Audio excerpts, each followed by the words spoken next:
Boker Tov, nous sommes le 22 décembre 2021, c'est l'heure du premier journal d'information en direct de Jérusalem sur Radio Kalita.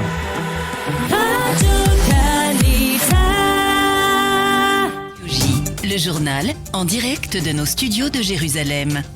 Et oui, nous retrouvons à Jérusalem notre correspondant Daniel Haïk ce matin. Bonjour Daniel, et nous commençons ce journal par une information importante dans le dossier de lutte contre l'épidémie.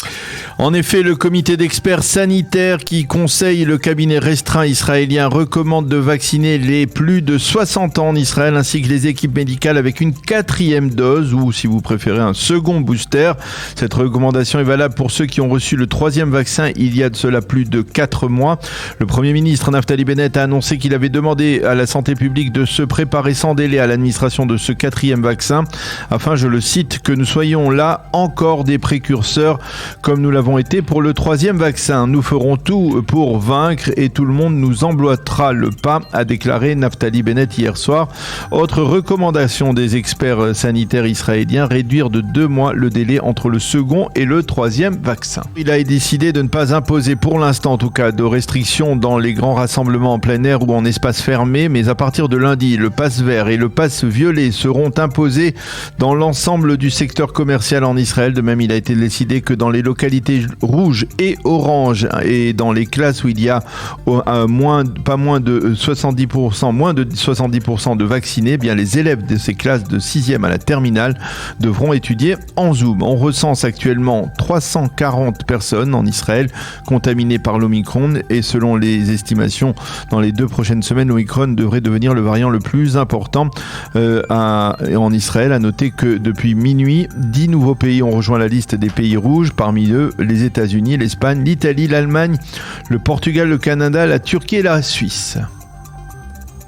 Et puis, diplomatie à présent, le conseiller américain à la sécurité nationale Jack Sullivan est arrivé en Israël hier pour une visite importante de 24 heures. Oui, Jack Sullivan s'était déjà également entretenu hier soir, peu après son arrivée avec le président Yitzhak Herzog. Aujourd'hui, il rencontrera à Jérusalem le Premier ministre Naftali Bennett, le ministre de la Défense Benny Gantz, le chef de la diplomatie Yair Lapid et son homologue, le conseiller à la sécurité nationale israélienne Eyal Hulata. À l'ordre du jour de ces rencontres, bien entendu, le dossier iranien. Sullivan voudra savoir à quel point les Israéliens envisagent sérieusement une option militaire, tandis que les Israéliens, eux, voudront savoir jusqu'à quand l'administration Biden prendra l'option diplomatique avec les Iraniens. Selon certaines sources, le président Biden ne serait pas satisfait de la politique actuelle du gouvernement israélien. Il aurait décidé de ne pas répondre aux sollicitations de Naftali Bennett dans ce dossier. Dans l'entourage du Premier ministre, on dément formellement ces accusations.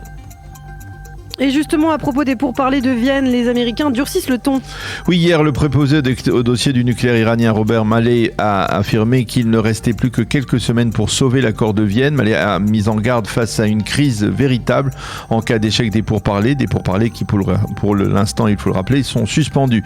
De facto, on a le sentiment que les pays occidentaux se montrent de plus en plus impatients et ils accusent Téhéran de faire des progrès dans son programme nucléaire durant ces consultations. Pourtant, le secrétaire d'État américain Anthony Blinken s'est refusé pour l'instant à donner une date butoir à l'issue de laquelle un accord ne serait plus utile, mais il a reconnu que la fenêtre d'opportunité dans ce dossier devenait de plus en plus étroite. Et puis enfin, un mot de ces chiffres pour terminer. Le rapport de l'association La Tête pour l'année 2021 fait état d'une nette progression de la pauvreté dans des dizaines de milliers de foyers israéliens. Oui, selon ce rapport alarmant, plus de 27% de la population israélienne est considérée comme pauvre ou en détresse sociale, dont près d'1 million d'enfants. Le rapport établit que 633 000 familles souffrent d'instabilité alimentaire, alors qu'il y en avait 513 000 avant le début de l'épidémie il y a 2 ans. Selon La Tête, l'épidémie a entraîné la création d'un nouveau statut, celui de classe moyenne pauvre. La Tête appelle le gouvernement à se mobiliser et à apporter des solutions pour venir en aide à cette population nécessiteuse en Israël.